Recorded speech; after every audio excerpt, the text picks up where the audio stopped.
Jesus' death is more morbid than you think. Part 2. I've had to re-record these, so just because I made an error in the last one. So that's why it's been a little bit longer than I originally anticipated, so apologies about that. So the second part of the death of Jesus Christ, he had to carry his cross. Let's picture what that would look like. The cross was made of rough wood, and it had to be big enough to hold a human being up on it. I mean, they were typically about 200 to 300 pounds in weight. That's somewhere between 120 to 140 kilos. Now, that's a lot of weight when you actually think about it. I know people that couldn't lift even 100 kilos. Now, Jesus had to carry this cross that was 120 to 140 kilos, 200 pounds to 300 pounds.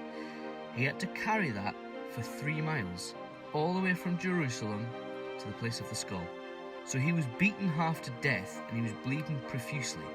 Now, the fact that he's carrying that half beaten to death shows true physical strength. It also shows sheer will, mental will, spiritual will. Like I said, I know people can't even lift 100 kilos. It's a lot of weight for somebody today. I mean, I know people were stronger back then as well. It's a lot of physical exertion. The crucifixion was to humiliate. So when he was losing blood, he'd have been in and out of consciousness. And there was chances he'd probably fall. Could you imagine if he fell, face down in the dirt, the cross would fall on top of him? This is why Simon of Cyrene, if I've said that right, Simon had to help him carry the cross. Imagine trying to carry 120 to 140 kilos for 3 miles while you were being whipped. You'd had lumps of flesh ripped off your back and your front, your intestines hanging out, genitals ripped off.